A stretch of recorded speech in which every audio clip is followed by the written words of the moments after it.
After the car accident, I looked at the impatient face in front of my hospital bed and cautiously asked, "Are you my boyfriend?" Jack believed this was just another one of my tricks to play hard to get, and pointed outside at his archenemy passing by. He grinned maliciously and said, "I'm not. That guy outside is your boyfriend. You should go bother him from now on." Later, I ended up marrying Jack's nemesis. When Jack came to stop the wedding, the security guards pinned him down. My husband held me close and raised a glass towards the enraged Jack. "Thanks for being the matchmaker, X. Lisa, what kind of game are you playing now?"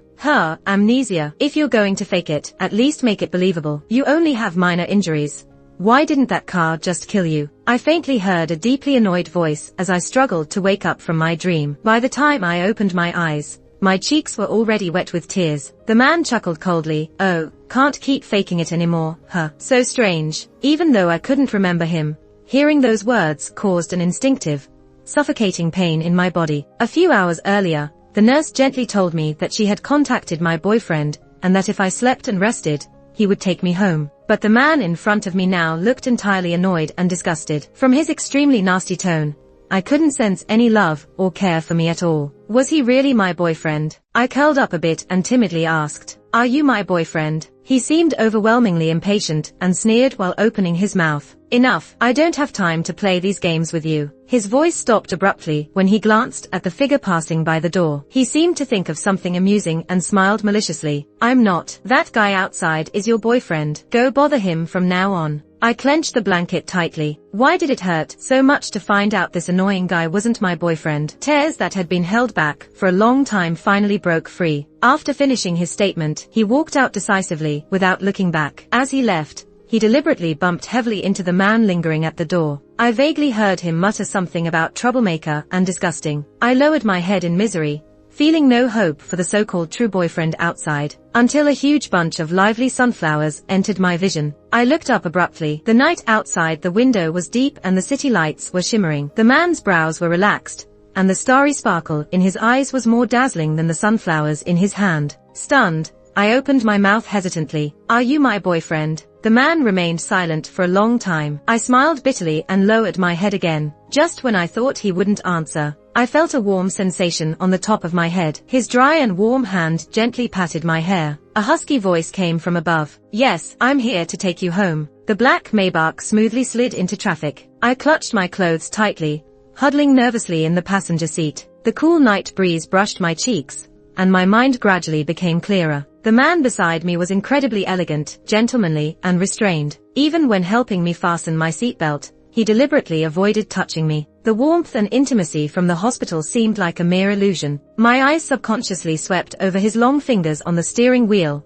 his sharp jawline, and finally focused on his slightly curved lips. "Lisa, you can get closer and take a look." His stern face broke into a smile, like melting ice and snow. I felt my face flush and hastily turned my head to feign looking at the scenery outside. As we passed by a bar, a familiar face came into view. It was the man who had humiliated me in the hospital. His shirt was wide open, and a trail of kiss marks spread arrogantly across his chest. He was drunken, with a wicked smile on his lips. The girls at the bar reluctantly ushered him out, and he teased them, kissing each one in turn. It made the girls blush and scold him playfully. "Ah, Jack, you're so naughty." The man called Jack laughed loudly, seeming wildly happy. Strangely, the scene felt very familiar, like I had witnessed it countless times before. My head started to throb again, and cold sweat trickled down my forehead. It was only when a coat, with a woody scent draped over my shoulders, that I realized the car had stopped for a while. My elegant, genteel boyfriend began to unroll his sleeves methodically. Then, out of nowhere, he pulled out a large, pink sack. I leaned against the window, wide-eyed,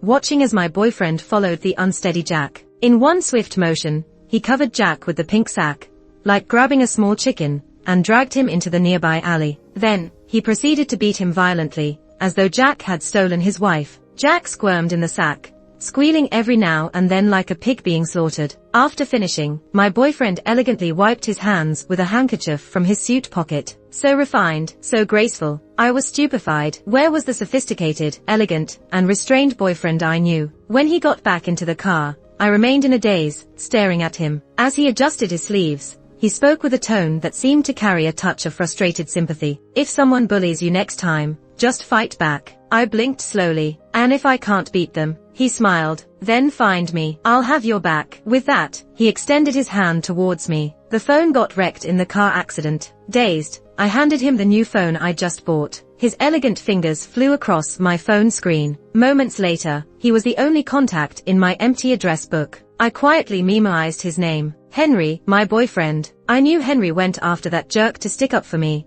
So I lifted my face and gave him a goofy smile. Henry, thank you. Henry's ears turned red as he awkwardly covered his face with a fist and cleared his throat. Should do. Then he awkwardly changed the subject. You got those moves? I nodded rapidly like a pecking chicken. Yeah, I got them. My boyfriend doesn't seem quite normal. Though I've lost some memories, I know most people would help the person with amnesia recover by taking them to familiar places. But him. I stared at the pile of books on the table, titled How Spending on Men Ruins Your Life. I fell into deep thought. There was even a strict reading and exercise plan on the table. Tonight's flood of information made me start to suspect I was dreaming. With skepticism, I picked up a book and started reading begrudgingly. Just as I was dozing off, the sound of water from the bathroom stopped. Henry walked out in a deep silk robe, holding a cup of coffee, and sat next to me to read a report. Instantly, I was wide awake. My eyes stayed on the book, but my mind wandered to his faintly visible abs. 6-pack or 8-pack? What should I do? I really want to know. While my mind was wandering in fantasy,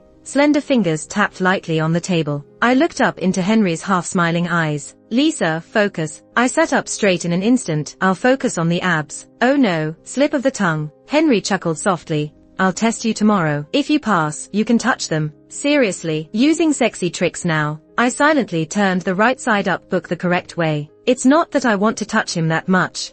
I just love to study. After a week of intense learning of abs, books and Muay Thai, I felt I improved swiftly. I'm now scary strong, both brainy and brawny. That initial uneasy feeling of confusion gradually eased. I didn't feel rushed to find those lost memories anymore. Living like this felt pretty good. In a few days, it would be Henry's birthday. While he was on a business trip, I went to the mall to pick a gift for him. Who would have thought I'd run into that rude and flirtatious Jack again? Thanks to superfast 5G, I learned this guy's name. Jack, the most reckless playboy in the Western circles, a frequent flyer in the gossip columns. I pretended not to see him and distanced myself in disdain from this scumbag. But as I turned around, I heard a coquettish exclamation. Jack's female companion was sitting on the shoe store sofa. She had just taken off her shoes and looked up, locking eyes with me. Oh, Jack, isn't that your clingy little puppy? Jack crossed his arms and stared at me, scoffing disdainfully.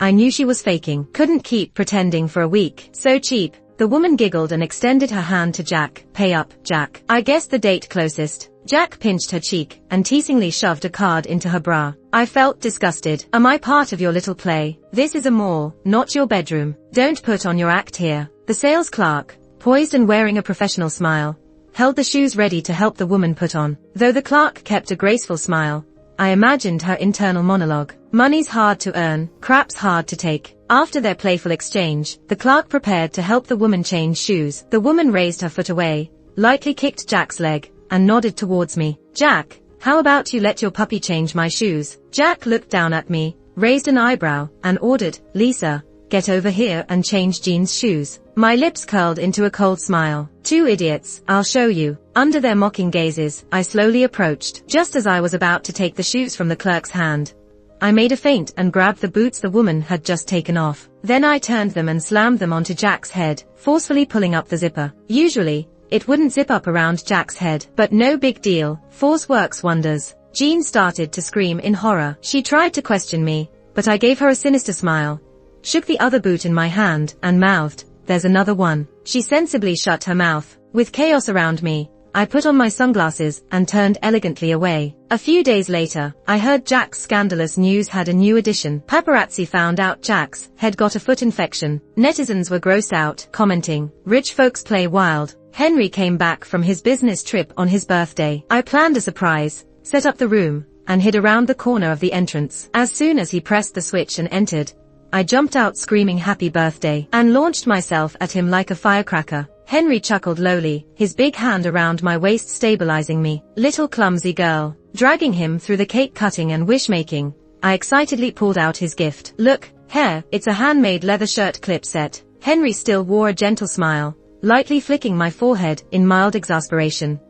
Are you getting me a gift or seeking benefits for yourself? I clutched my head, laughing bashfully, both. At that moment, my phone dinged. My smile froze. Another text from a new unfamiliar number. I bet it's that fool, Jack. He really is relentless, using a different number every day to harass me. I laughed, showing my phone to Henry. Henry, that idiot says I'm his devoted girlfriend. That's ridiculous. Like I'd ever choose him over you. No way my taste is that bad. Henry didn't say anything or laugh. There was something in his deep eyes I couldn't quite read. My heart sank suddenly. Lisa, I have to tell you something. After you hear it, I'll respect whatever choice you make. After listening, I stood there, stunned. I couldn't accept it all at once. This was like my dark history. Did I really have such poor taste before? Dating someone like Jack was a huge mistake in my life. The moonlight outside filtered through the sheer curtains, casting a lonely aura over Henry. He sat on the sofa with his hands clasped, eyes lowered, silent as if waiting for my judgment. Quietly, I walked over to him. I noticed his clasped hands were trembling slightly. The always calm Henry was actually scared. My heart trembled a bit too. I bent down, mimicking the way he first met me,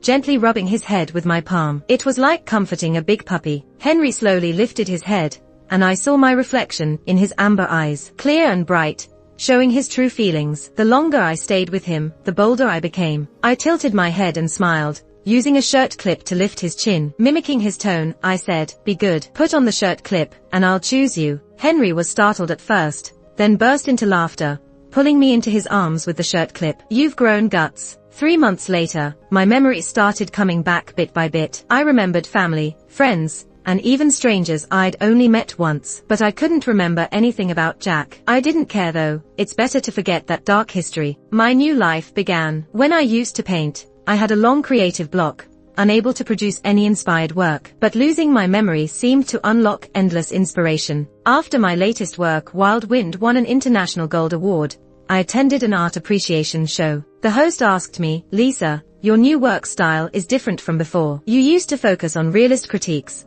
but Wild Wind is full of life and hope. Fans are guessing something great happened to you. Can you share a bit?" Smiling, I talked about my new experiences post-amnesia. I tried many new things I didn't dare before, visited places I never had time for, and met all sorts of new people. I paused, and I met the love of my life. The audience erupted with friendly teasing. The host, catching the hint, asked, "Is Lisa's lover here today?" My eyes instinctively moved to the center of the front row. The director quickly cut to that shot, where a spotlight shined on Henry holding a bouquet of sunflowers, smiling back at me. Fans clipped this video, adding BGM "Stay With Me," and it quickly soared to 1 million likes. Accidentally, Henry and I became quite popular. Riding the wave, we announced our engagement. In some free time, I returned to my old place to pack and moved to our new house. Just as I was about to get in the car, a drunken figure stumbled out of the bushes. It was Jack, who I hadn't seen in a long time. With rage in his eyes, he angrily questioned me, "Lisa, explain how you and Henry got together." Upon seeing the wooden figure stick out from my bag, his look turned to contempt. "Ha, I knew it. Another one of your tricks to play hard to get, pretending to forget, and now this. You even convinced Henry to act with you on the show. If you spent less time on these tricks, maybe you'd kneel and apologize to me properly." I looked at him with confusion,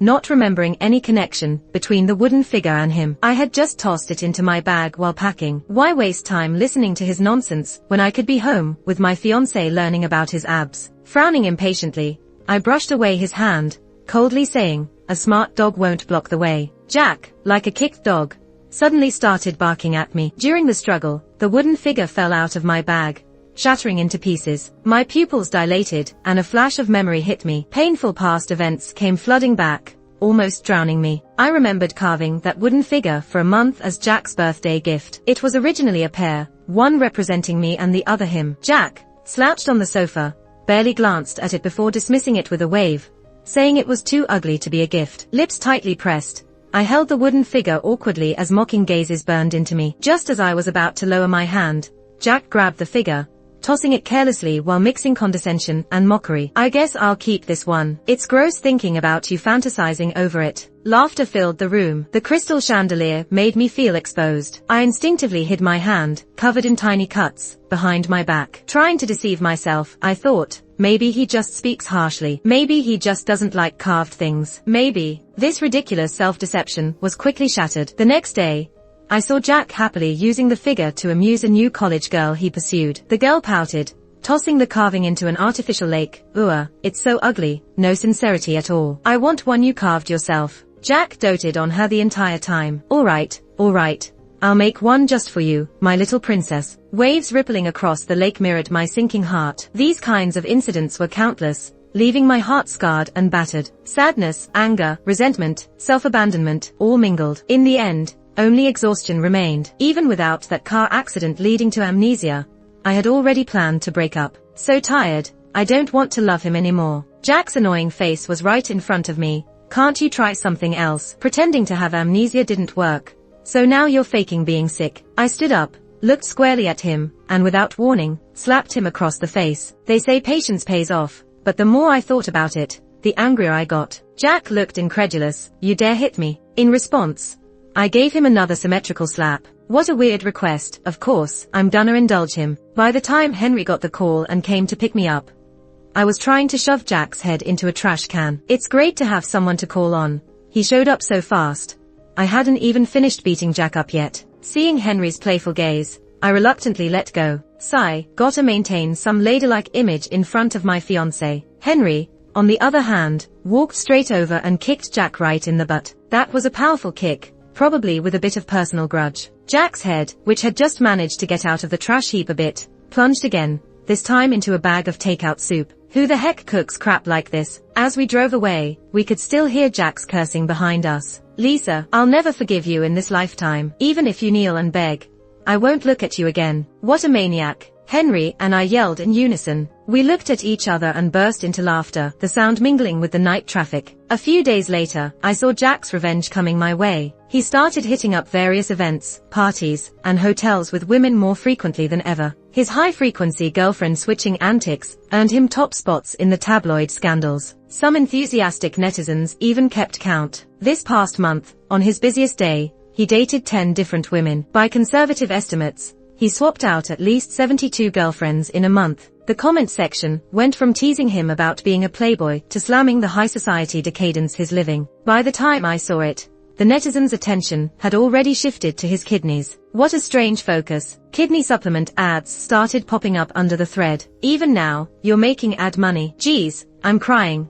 Save some cash for your court dates. I browsed the comments, with the look of an old lady on the subway spotting something weird on a phone. If any friends saw this, they'd gossip about me for sure. So embarrassing.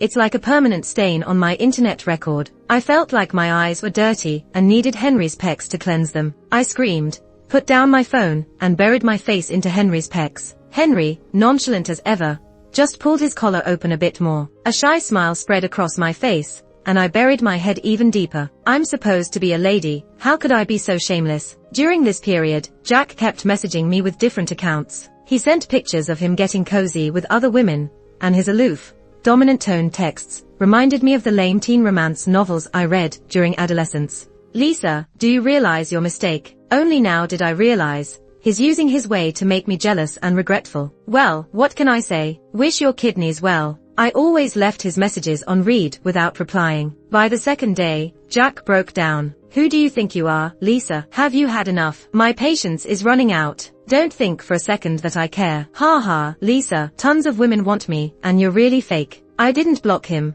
He's practically a digital pet for my friends now. So precious. I forwarded our chat logs to a friend who writes short stories on a certain app. Hey there, got some fresh material for you. The next time I saw Jack was at a yacht party. He had a new girl beside him. He always liked flashy women, but this one was a new, pure type. His gaze touched on me clinging to Henry's arm, bursting with dark, unreadable emotions. I just raised an eyebrow and looked away. Was it my imagination, or did I feel a cold stare burning holes into me the whole night? Because of our social circles, we ended up bumping into Jack again, after making rounds. Jack was holding Pure Flower Girl by the waist and making small talk with a few high-ups. Someone in the crowd brought it up. Jack, who is this? Jack stroked the girl's waist, smiling wickedly, and said slowly, this is my fiancée. Sandy is a good girl, and I'm tired of playing around. Time to settle down. Though he was answering someone else, his eyes never left my face. Just then, someone came over to toast Henry. As Henry nonchalantly glanced at his ring for the umpteenth time, the guy couldn't resist and asked about it. Oh, this, my fiancée designed it herself. Beautiful, right? She even carved our initials inside. One of a kind in the world. Sigh, why does this month have 31 days? Just means one more day before I can marry Lisa. As soon as he finished, a loud crash sounded behind us. Turning around, I saw the champagne tower collapse. Multicolored fireworks exploded in the sky, blending with the sounds of shattering glass. Jack's face was a sight to behold as he stepped over the broken glass, growling, "Lisa, how dare you mess with me? Are you really together with him?" I rolled my eyes. Jack seemed crazier than a few days ago. When he thought Henry and I were just acting, he felt played. Now that he knew we were really together, he still felt played. Geez. Not playing him is apparently another way of playing him. I heard a low chuckle by my ear. Henry took my hand and intertwined our fingers. The warmth spread from his palm, leaving me a bit distracted. But Jack got blinded by our rings, his lips trembling with anger. Henry glanced at Jack like he just noticed him and pretended to be surprised. "Oh, is that the ex-husband? Haven't seen you in a few days, and you're already like this. Are you here to deliver another project to our company? You're too kind, really, delivering stuff every few days. It's almost embarrassing." Henry spoke these words calmly, with a slight smile, hurting Jack deeply. Jack trembled with rage. Ignoring the public setting, he raised a fist and charged at us. "Henry, you not only stole my woman, but also my projects. I'm gonna kill you." Henry shielded me and dodged quickly. Jack slipped on a glass shard embedded in the shoe sole and slid towards a pile of glass fragments. Amid the gasps of the onlookers, Jack instinctively used his hand to brace himself, and his right hand pressed into the glass pile, bleeding profusely. In a flash, a memory from a year ago surfaced. Jack had found himself an art student as a lover. I was one of the judges for the competition she entered. Jack wanted me to give her a backdoor pass and give her my ongoing piece, Moonlight. He wanted to propel his girlfriend to success. Anger surged into my heart. He knew how much I had sacrificed for my dreams. My art was my lifeblood. Many artists have slogged through countless nights to get to where we are. Helping her would betray all those hard-working contestants and myself. Jack looked at my flushed, furious face with a cold gaze, his voice dripping with disdain. "What's the big deal about painting? Your dream is to marry me, her. Oh, I get it. You just want more. Don't be so petty. Isn't your birthday coming up? Give up Moonlight, and I'll spend a day with you. No more than that. Don't be greedy." A crisp slap echoed. Jack looked at me in disbelief, a red handprint forming on his face. Tears welled up in my eyes as I stubbornly turned my head away, refusing to look at him. I couldn't believe this man, who once saved me, had turned into this. Or maybe he was rotten all along. Jack and I stood there in silent confrontation, until his little lover broke the silence. As I turned to leave, she hurled a teacup at my right hand. Her voice, sharp and arrogant, echoed in the room. "Bitch, how dare you bully Jack?" Excruciating pain shot up from my right hand. It felt like my bones snapped. I doubled over in pain, begging Jack to take me to the hospital. He glanced at me coldly. "Stop pretending. It's just a hand. Don't make a fuss." Then he left with his arm around his girlfriend, without looking back. She turned and gave me a taunting smile. My right hand never fully recovered. I missed that competition because of the surgery. Jack bought another piece for his girlfriend from a talented yet poor artist and bribed the other judges. While I was practicing my left hand frantically, Jack celebrated wildly with his girlfriend after crowning her the champion. During those dark days, I locked myself in my studio, painting ceaselessly. If my right hand couldn't paint, I would use my left. I, Lisa, never quit. The yacht party ended early due to the incident. The boat headed back to shore swiftly. The scene was chaotic, with people swarming toward Jack. A doctor, who had come aboard with us, was already tending to Jack's wound. I stood outside the crowd, looking indifferent. Jack stared hard at me, waving off the doctor with his uninjured hand. "Lisa, I'm hurt. Didn't you see?" I slowly smiled and mimicked his tone. "Stop pretending. It's just a hand. Don't make a fuss." With that, I turned and walked away, holding Henry's hand. Jack called my name louder, then his voice dropped, murmuring softly as if to himself. "Do you not love me anymore?" I responded with quickened steps. My tangled past with Jack kept popping up in my circle, making it inevitable for me to hear about his affairs. His friends who once helped Jack find lovers and play tricks on me came pleading on his behalf. What a loyal bunch. Someone even sent me pictures of Jack's mangled hand before it was bandaged. There were recordings of him causing a ruckus at the hospital demanding I visit him. Another person sent me a notebook claiming Jack was crazy about me, just too insecure to know how to love. The notebook dated back before Jack and I met. September 1st, 2019, sunny. I met a girl destined for me. She was sketching by the school lake in a mint green dress.